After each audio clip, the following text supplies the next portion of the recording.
What's up, fans? Mafia here with you. Sky's down the islands getting his tan on. Carver High's off enjoying his new daughter for the week, so you're just here with me all week. We'll talk about all the things going on in sports. Of course, the biggest thing coming out of the weekend. No, it's not the All-Star game because that was the most pathetic display of basketball I've ever seen. I turned it on for about 3 missed dunks by Russell Westbrook and said, okay, I'm out of here. It wasn't about the KD Westbrook drama because I'm sick of that too. I don't care if they're ever friends. I think it's better if they're not friends and hate each other for the rest of their careers. The thing that really mattered coming out of this weekend, out of this game, out of the All-Star game in New Orleans, was that Boogie Cousins may have left New Orleans, but is certainly going back because he got traded to the Pelicans right after the game. Of course, that's after months and months of the King saying he's not going anywhere. After months and months of Boogie saying, I love Sacramento, I'm going to sign an extension, I want to be here forever. And less than 48 hours after the team flat out said he is not going anywhere. Well, he is. He's going right back to where he just was this weekend in New Orleans. He's going to play alongside his fellow Kentucky alum Anthony Davis as part of the Pelicans. Now, from the Pelican side of this, I love this trade. You gave up a bunch of, nice, decent guards. Gave up 2 picks in this year's draft, which isn't a very deep one. And you get one of the most dominant big men in the game. And you pair him with one of the other most dominant big men in the game. Now, everyone says it's a guard league. It's all about small ball, about shooting from the outside. And it's not a big man's league anymore. But these aren't your stereotypical big men. These aren't what you're talking about as far as, your cornerstone centers of the past with guys like Ewing and Mourning and the guys like that just put the back to the basket and score. Now, of course, Cousins can do that. He's great at that. He can post up anybody in the league. But he's great at shooting from the outside, too. I mean, this is a guy who's played point guard for Sacramento half this season, it seems like. He can bring the ball up. He can shoot from the outside. He can shoot from the inside. He can post up. He can rebound. He can defend if he wants to. He's a great all-around player, not just a dominant center down low in the post. And Anthony Davis is an incredible pick-and-roll guy. We know that, once again, just like Cousins, he's a guy who can play anywhere on the court and play almost any position. He can bring it up. He can shoot from the outside, shoot from the inside, dominate down low, rebound, defend, swat shots. You have just absolute dominance down low right now, but guys that could also extend the floor and not necessarily need to both be in the post at any given time. They could play on the outside or the inside. You can mix and match depending on the situation. I think it works out great for them, and you pair them with Holiday, who's had a great season for the Pelicans. I really like this. Now, it doesn't make them a contender right now. No. Everyone's saying, are they a contender in the West now? No, they aren't. They're going to get the 8th seed. Maybe sneak into the 7th if Oklahoma City keeps slipping. But probably out in the first round if they play Golden State. Maybe make it to the second round if they move up into that 7th seed. Who knows? Odds are it's not doing anything for them this year. What they need to do now is add another piece or two, another nice shooting guard because they traded 2 out of the 3 guys they had. Get some nice play, some backups. And then maybe next year they're in the 4, 5, 6 seed at the very least.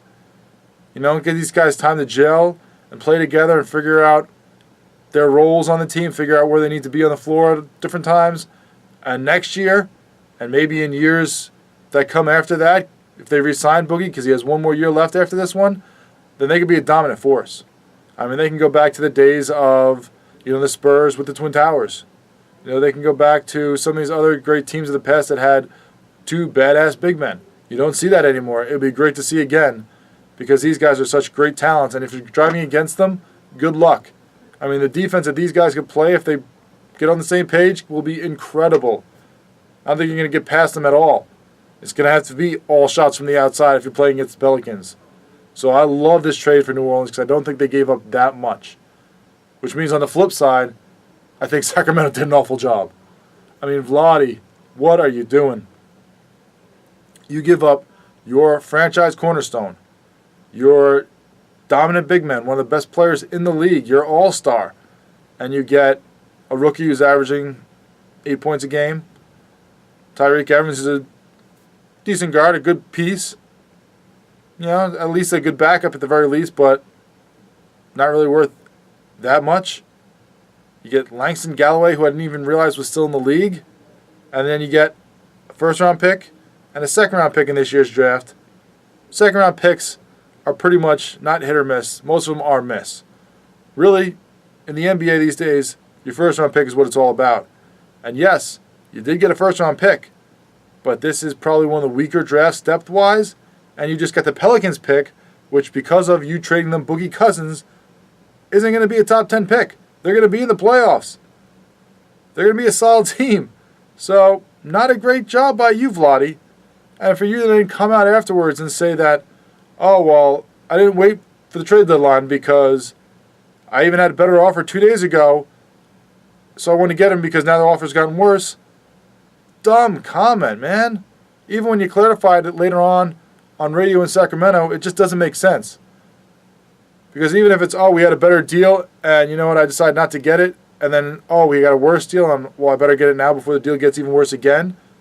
Stupid. You should have taken the better deal. But then when you go and clarify that, well, we had an offer, but when it got to actually getting down to whether or not it was a deal, it was gone. It wasn't there. Then why bring it up? If you didn't have an actual deal in place, then you didn't have it. Why bring it up? You just make yourself look stupid. You just make yourself look worse. I don't know why you would do that. Now, granted, Boogie Cousins has hurt his trade value. That's not your fault. That's his fault for being an idiot on the court. And hopefully, moving to New Orleans and having a guy like Anthony Davis around him, you know, who he could be partners in crime with, you know, a guy who can maybe get him on track a little bit because they both went to the same college, had the same coach, not at the same time, obviously, but they both been in the same situation. He could be like, listen, man, let's do it this way. Let's calm things down. Maybe the change of scenery humbles him a little and gets him on track. But obviously in Sacramento, that didn't do that. He was the franchise player. He was all you ever had. So he had a big ego, big head, was going to do whatever he wanted, and hurt himself on the court, getting a lot of technical fouls, getting into fights, flipping off fans. Obviously that caused the trade value to go down on him. But you still should have gotten a lot more for this guy. I mean, not only is he a franchise centerpiece for a lot of these teams that could have wanted him, not only is he one of the most dominant big men in the game, but he had another year on his contract. This isn't some 4-month rental and then you just crush your fingers and hope you keep him. This is a guy who you have for a year and a half in order to convince to keep him. Now, because the trade, he's going to lose a bunch of money, but reports are coming out of Sacramento, the Kings weren't going to give him all that money anyway. And that's part of the reason he was fine being traded. Because it's like, you know what, if you're not going to give me the extra $30 million, then forget it. I don't want to be here. This team sucks and I'm sick of it. So good on New Orleans Pelicans to go get Boogie Cousins, team him up with the Unibrow. And now we'll see what Boogie and the Brow can do down in the Big Easy. You know, we'll give him Drew Holiday for a little outside help, and we'll see if that team can get into the playoffs this year and maybe build next year in the offseason, adding a few more pieces and become a contender in the West. Or at least someone who's going to make some noise and win a couple rounds before they get knocked out by the Warriors or the Spurs. I love that trade. For Sacramento, you got hosed. You gave up the only thing you had left and got very little for him. And you have a brand new building to fill. Where do you think the fans are going to go and watch now if you don't have Boogie Cousins anymore? You're going to have a lot of unsold tickets, buddy. Good luck trying to rebuild that franchise because it's been a mess forever. That's the whole thing that came out of the NBA weekend, the All-Star weekend to me, because the game stunk. I don't care about the KD Westbrook drama. And the dunk contest was awful. So that's the big thing. Pelicans win. Not only does New Orleans get the game when Charlotte blows it with their laws and make a ton of money off the NBA All-Star game, but they get one of the best big men in the game and pair them with their great big man, and we'll see what they can do from here on out. I'm Mafia. See you tomorrow night. We'll talk about what else is going on in the world of sports.